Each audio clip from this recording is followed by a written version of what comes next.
Hello friends, good morning. നമ്മുടെ Kerala TV സീരിയലിലേക്ക് എല്ലാവർക്കും സ്വാഗതം. അങ്ങനെ നിരഞ്ജന അച്ഛനോട് ഡിവോഴ്സിൻ്റെ കാര്യത്തിൽ കുറച്ച് സാവകാശം വേണമെന്ന് പറഞ്ഞു. ഇത് കേട്ട പുണ്യത്താന് ഭയങ്കര ദേഷ്യം. സാവകാശോ? ദേ അഭിയേട്ടനും ജാനിയേടത്തിക്കും അവൻ്റെ മനസ്സിൽ എനിക്ക് യാതൊരു സ്ഥാനവും ഇല്ലെന്ന് അറിയാട്ടാ. എന്നോട് ഡിവോഴ്സിന് നീങ്ങാൻ പറഞ്ഞ ജാനിയേടത്തിയാണെന്ന് പറഞ്ഞു. ജാനകിയെ നമ്മുടെ ഈ ഉണ്ണിത്താൻ വഴക്ക് പറഞ്ഞു, അല്ലെങ്കിൽ കുറ്റപ്പെടുത്തിയ സമയത്ത് നിരഞ്ജന ഇത് പറയുവാണ്. അല്ല പിന്നെന്തിനാ അഭി വന്നത് നിന്നെ കാണാൻ? അതുപിന്നെ അഭിയേട്ടൻ അച്ഛൻ വെറുതെ തെറ്റിദ്ധരിക്കരുത്. അവിടുത്തെ അച്ഛൻ മരിച്ചിട്ട് 1 വർഷം തികഞ്ഞിട്ടില്ല. അതിനു പുറമെ കുറേ ദുരന്തങ്ങൾ ആ വീട്ടിൽ ഉണ്ടായിട്ടുണ്ടെന്ന കാര്യം പറയുക. പിന്നെ അതിൻ്റെ തുടർച്ചയായിട്ട് ഒരു ഡിവോഴ്സും കൂടി താങ്ങാൻ കഴിയില്ലെന്നാണ് അഭിയേട്ടൻ പറഞ്ഞതെന്ന കാര്യം പറയുമ്പോൾ, അതെ മറ്റൊരു കുടുംബത്തിലെ കാര്യമാണെന്നും നിന്റെ കുടുംബത്തിലുള്ളതല്ല എന്നും ഉണ്ണിത്താൻ പറഞ്ഞു. അവിടെ എന്തുണ്ടായാലും നിനക്കെന്താണെന്നും ചോദിക്കുക. അജയുമായിട്ടുള്ള ബന്ധം അത് എന്ത് തന്നെയാണെങ്കിലും ഇപ്പം ഞാനും ആ കുടുംബത്തിലെ ഒരു അംഗമല്ലേ എന്ന് ചോദിച്ചു. അച്ഛൻ അത് മറന്നു പോകരുതെന്നും പറഞ്ഞു. നിരഞ്ജന എന്നും പറഞ്ഞ് വിളിക്കുമ്പോൾ അജയോടുള്ള എൻ്റെ മനോഭാവം അത് ഞാൻ അച്ഛനോട് പറഞ്ഞു കഴിഞ്ഞു. ഡിവോഴ്സ് വാങ്ങി ഞാനൊരു വിവാഹത്തിനാണ് പോകുന്നതെങ്കിൽ അഭിയേട്ടൻ അത് സന്തോഷത്തോടെ അംഗീകരിക്കുമെന്ന് തന്നെയാണ് എന്നോട് പറഞ്ഞത്. അപ്പോൾ അത് തന്നെയാണ് നീ ആഗ്രഹിക്കുന്നത് അവനോട് പറഞ്ഞൂടെ? അപ്പം ഞാനത് ആഗ്രഹിക്കുന്നില്ലല്ലോ അച്ഛാ എന്ന് നിരഞ്ജന അന്നേരം പറയുക. അജയുമായിട്ടുള്ള ബന്ധം വേർപെടുത്തണമെന്ന് മാത്രമേ ഞാൻ ആഗ്രഹിക്കുന്നുള്ളൂ. എനിക്ക് ബന്ധത്തിൽ നിന്ന് സ്വതന്ത്രയാവുകയാണ് വേണ്ടതെന്ന് നിരഞ്ജന പറയണു. പിന്നെ അച്ഛനെ ധൃതി കാണിക്കുന്നത് മറ്റൊരു ഉദ്ദേശത്തോടെ ആണെങ്കിൽ ഞാൻ അതിന് തയ്യാറല്ല അച്ഛാ എന്ന് പറഞ്ഞു. നിരഞ്ജനെ നീ എന്താ എന്നെ പൊട്ടനാക്കാൻ നോക്കുവാണോ എന്ന് ചോദിച്ചുകൊണ്ട് അതിനോ ചോദിച്ചു. ഇനിയും മതിയായില്ലേ നിനക്കെന്നും ചോദിച്ച് ദേഷ്യപ്പെടുമ്പോൾ, അച്ഛൻ ഞാൻ എൻ്റെ നിലപാട് അച്ഛനോട് പറഞ്ഞത്. അഭിയേട്ടൻ്റെ റിക്വസ്റ്റ് എനിക്ക് തള്ളിക്കളയാൻ തോന്നിയില്ല അച്ഛാ. ഞാനൊരു തീരുമാനം അദ്ദേഹത്തിനോട് പറഞ്ഞതുമില്ല. പക്ഷേ ഡിവോഴ്സുമായിട്ടുള്ള എൻ്റെ മുന്നോട്ടുള്ള നീക്കം അത് ഞാൻ തൽക്കാലത്തേക്ക് മാറ്റി വെച്ചു എന്ന് പറയുമ്പോൾ, നിനക്ക് അവനെ മറക്കാൻ കഴിയില്ലല്ലേ എന്ന് ഉണ്ണിത്താൻ ചോദിച്ചു. എടി അനുഭവം കൊണ്ടും നിനക്ക് ഒരു മാറ്റം ഉണ്ടായില്ലല്ലോ ഡി എന്ന് അച്ഛൻ മോളോട് പറയുമ്പോൾ, അത് അജയ് നല്ലവനായിട്ട് മാറി വരുന്നത് അഭിനയിച്ച് കാണിക്കുമ്പോൾ സ്വീകരിക്കാനല്ല അഭിയേട്ടനോർത്ത് മാത്രമാണ് ഞാൻ ഈ കൊടുത്തൊരു സാവകാശമൊന്നും നിരഞ്ജന അച്ഛനോട് പറയുക. എന്തായാലും എന്നെയും അജയും വേർപിരിക്കാനായിട്ട് അവിടെ അപർണ എന്ന് പറയുന്നവൾ പരമാവധി ശ്രമിക്കും. അയാളെ അവിടെ നിന്ന് ഇറക്കി വിടുകയും ചെയ്യും. പിന്നെ എൻ്റെ മനസ്സിൽ നിന്നും അജയ് ഇറങ്ങിപ്പോയതാണ്. എന്നേക്കുമായി എൻ്റെ മനസ്സിൽ നിന്ന് ഇറങ്ങിപ്പോയ അജയ്ക്ക് ഒരിക്കലും പിന്നെ തിരിച്ചു പ്രവേശനം ഇല്ല അച്ഛാന്ന് പറഞ്ഞു. അങ്ങനെ അതും പറഞ്ഞ നിരഞ്ജന ഇങ്ങനെ നിൽക്കുമ്പോൾ പിന്നെ കാണിക്കുന്ന അമലും അപർണയും കൂടെ സംസാരിക്കുക. അപ്പോൾ അപർണയോട് കഷ്ടമെന്നല്ലാണ്ട് എന്താടി പറയാമെന്ന് ചോദിച്ചു. സ്വന്തം അമ്മയ്ക്ക് മകളെ കെട്ടിച്ചയച്ച വീട്ടിലേക്ക് കയറി വരാൻ പാടില്ല. എന്നാലോ അച്ഛന് വന്ന് എന്ത് തെമ്മാടിത്തരവും കാണിക്കാം. എന്ത് ടൈപ്പ് മോളാടി നീ എന്ന് ചോദിക്കുമ്പോൾ, സംസാരിക്കുന്നത് സൂക്ഷിച്ചു വേണം. എൻ്റെ അച്ഛൻ എന്ത് തെമ്മാടിത്തരം ഇവിടെ വന്ന് കാണിച്ചതെന്ന് ചോദിച്ചു അപർണ. അത് ഞാൻ നിന്നോട് പറഞ്ഞു തരണോടി എന്ന് ചോദിച്ചു അമല്. ജാനിയേടത്തിയെ കൊലപ്പെടുത്താൻ ശ്രമിച്ചത് നിന്റെ അച്ഛനും മരിച്ചുപോയ സേനും ചേർന്നാണെന്ന് ആർക്കാടി അറിയാത്തതെന്ന് ചോദിച്ചു. നിന്റെ ഏടത്തി എൻ്റെ അച്ഛനാണ് കൊല്ലാൻ ശ്രമിച്ചതെങ്കിൽ എന്താടാ അച്ഛൻ അറസ്റ്റ് ചെയ്യാൻ പോലീസ് വരാതിരുന്നതെന്ന് അപർണ ചോദിക്കുക. നിന്റെ കുടുംബക്കാർക്ക് എന്ത് വന്നാലും അതൊക്കെ ചെയ്തത് തമ്പി. എന്നാലോ തമ്പിക്കെതിരെ തെളിവ് പറയാനോ ഒന്നുമില്ലതാനും. കോടതിയിൽ പോയി നാണം കെട്ടിട്ടും ആ മനോഭാവത്തിൽ നിന്ന് ഒരു മാറ്റവും സംഭവിച്ചിട്ടില്ലല്ലോ അല്ലേ എന്നൊക്കെ പറഞ്ഞ് ഇവളിങ്ങനെ കളിയാക്കിക്കൊണ്ടേ ഇരിക്കുക കേട്ടോ. എന്തെങ്കിലും തെളിവുണ്ടായിരുന്നെങ്കിലേ നിങ്ങൾ എന്നെ ഈ വീട്ടിൽ നിർത്തുവോടാ? എന്താ അല്ല സംശയമുണ്ടോ? എൻ്റെ ചോദ്യത്തിന് നിനക്ക് മറുപടി ഇല്ലേ എന്ന് ചോദിച്ച അപർണയോട്, നിന്റെ അമ്മ വന്നത് എന്തിനാണെന്നൊക്കെ ഞാൻ അറിഞ്ഞു എന്ന് അമല നേരം പറയാം. പിന്നെ നിനക്കറിയാത്ത ഒരു കാര്യം കൂടി ഞാൻ നിനക്ക് പറഞ്ഞു തരാം. ആ പാപം സ്ത്രീ 2 ദിവസത്തിൽ ഒരിക്കലെങ്കിലും എന്നെ വിളിക്കുമെന്നും നിന്നോട് ഞാൻ അതിൽ വിട്ട് പെരുമാറാത്തതേ അവരെ ഓർത്ത് മാത്രമാണെന്നും അമല് പറയുമ്പം അതിലപ്പുറം അവർ തരം താഴുമെന്ന് എനിക്ക് അറിയാമെന്ന് നീ അപർണ പറയുക. മോൾക്ക് എന്തോ സംഭവിച്ചു പോകുമെന്നുള്ളൊരു പേടിയാ അവർക്കെന്നും പറഞ്ഞ് അപർണ പറയണു. മകളെ എത്രമാത്രം നാണം കെടുത്തിയാലും മതി വരാത്ത ഒരമ്മ എന്ന് പറയുമ്പോൾ, ജാനിയേടത്തി പറഞ്ഞ കേസിൽ കൊടുത്തതെല്ലാം സത്യമാണെന്ന് അവർക്ക് അറിയാടിയെന്ന് അമൽ അന്നേരം പറയുക കേട്ടോ. നീ മാത്രമേ അത് വിശ്വസിക്കാത്തതായിട്ടുള്ളൂ എന്നും അമല് പറഞ്ഞു.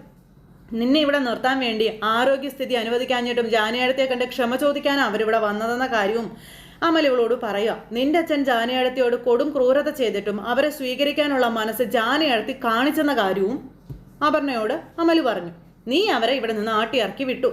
എന്ത് ജന്മം അടി നീ മനുഷ്യനാണോടി എന്നൊക്കെ ചോദിച്ച അമൽ അവളെ ശരിക്കിട്ട് പൊരിക്കുക. നിന്നെ സഹിക്കേണ്ടത് എൻ്റെ വിധിയായിപ്പോയി.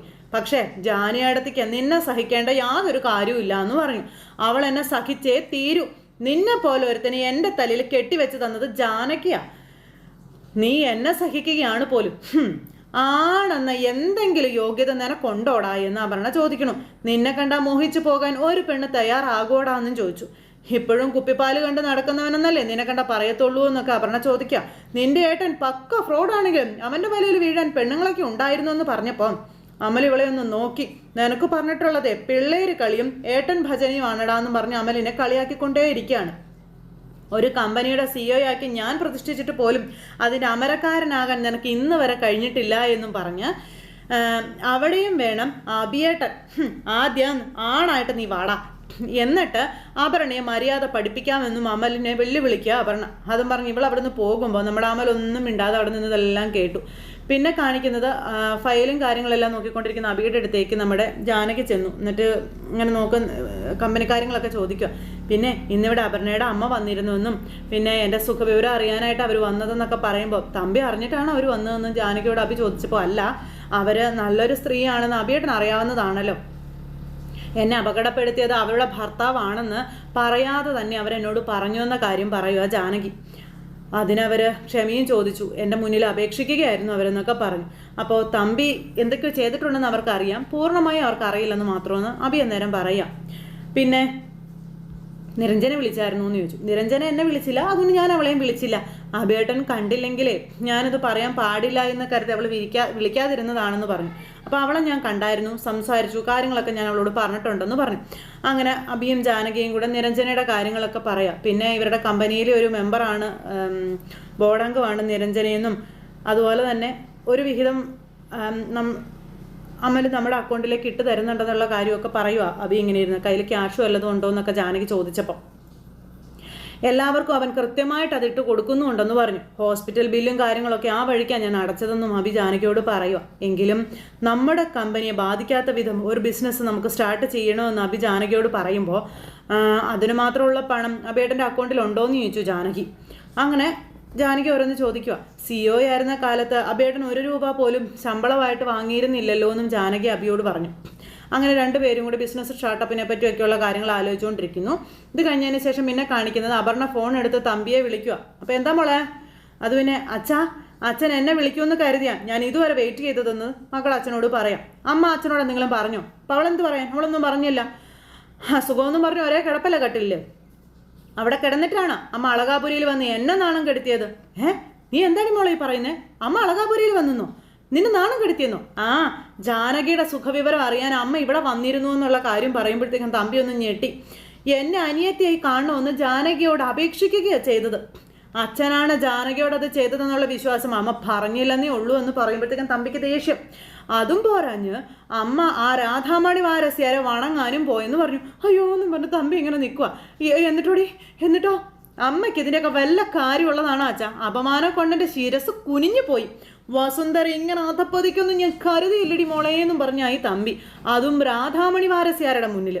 ഇപ്പോൾ അതിൻ്റെ പേരിലാ ജാനകി അവിടെ കിടന്ന് അഹങ്കരിച്ചുകൊണ്ടിരിക്കുന്നത്.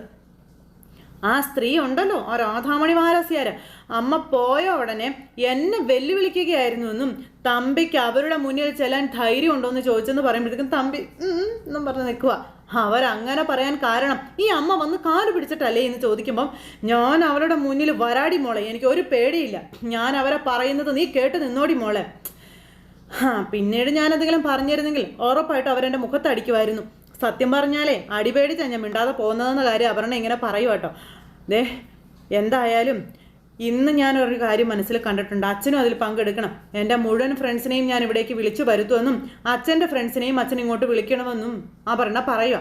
കുറഞ്ഞത് ഒരു 100 പേരെങ്കിലും ആ ഫംഗ്ഷൻ ഉണ്ടാകണമെന്നൊക്കെ പറഞ്ഞു. അപ്പം ഞാൻ ഉടനെ അങ്ങോട്ട് വരാൻ മോളെ, എന്നിട്ട് നമുക്ക് ഒരുമിച്ചിരുന്ന് ആലോചിച്ച് തീരുമാനിക്കാടി മോളെ എന്നും പറഞ്ഞുകൊണ്ട് തമ്പി ഫോൺ അങ്ങ് കട്ട് ചെയ്തു. അപ്പോഴേക്കും ഭാര്യ അങ്ങോട്ടേക്ക് വന്നു. നീ എന്തിനാടി അവിടെ പോയത്? നീ ഇപ്പം ഇവിടെ വെച്ച് പറയണമെന്ന് പറഞ്ഞു തമ്പി. അപ്പം അവൾ ആരാണെന്ന് നിങ്ങൾക്കറിയത്തില്ലേ എന്ന് ചോദിക്കുക. പിന്നെ എന്തിനാ എന്നോട് ചോദിക്കുന്നതെന്ന് ചോദിച്ചു. രാധാമണിയുടെ കാര്യം ചോദിച്ചാൽ ഭീഷണിപ്പെടുത്തുന്നത് ഭാര്യയെ. അപ്പോൾ ഞാൻ കണ്ടതിൽ വെച്ച് ഏറ്റവും നല്ല പെണ്ണാണെന്ന് പറഞ്ഞു. പിന്നെ ജാനകിയുടെ കാര്യവും പറഞ്ഞു. അപ്പോൾ ജാനകിയെ കൊലപ്പെടുത്താൻ ശ്രമിച്ചത് നിങ്ങളാണെന്ന് അറിഞ്ഞിട്ടും ഒരമ്മയോടുള്ള സ്നേഹം അവൾ എന്നോട് കാണിച്ചെന്ന് പറഞ്ഞു. എടി ഞാനാണ് അവളെ കൊലപ്പെടുത്താൻ ശ്രമിച്ചതെങ്കിൽ എൻ്റെ പേരിൽ ഒരു അന്വേഷണം നടക്കാത്ത എന്താടി? അതിൻ്റെ പേരിൽ എന്തെങ്കിലും ചോദിച്ചുകൊണ്ട് ഒരു പോലീസുകാരനെങ്കിലും തമ്പിയുടെ വീട്ടിൽ വന്നോടി, പറയടി എന്നും പറഞ്ഞ് വെച്ചു. ആരടി നിനക്ക് ഇവരും നിന്നൊക്കെ ചോദിക്കുമ്പോൾ ഇത് മാത്രമാണോ, ഇതുപോലെ നിങ്ങൾ പലതും ചെയ്തിട്ടില്ലേ എന്ന് ചോദിക്കുക. അന്നൊന്നും ആരും ഇവിടെ വന്നിട്ടില്ലല്ലോ, വന്നിട്ടുണ്ടോ എന്ന് ചോദിച്ചു. അങ്ങനെ ഭാര്യയും തമ്പിയും കൂടെ പൂക്കുറ്റി അവിടെ കിടന്ന് എൻ്റെ മോളെ എന്തിനാടി നീ 2ാം തരക്കാരി ആക്കിയതെന്നൊക്കെ ചോദിച്ചുകൊണ്ട് ഭയങ്കര ഡയലോഗ്. നിനക്ക് ആരുടെ മുന്നിലേക്ക് പോകണം തോന്നിയപ്പോൾ നീ എനിക്ക് ഒരു വാക്ക് എന്നോട് ചോദിച്ചുകൂടായിരുന്നോടി?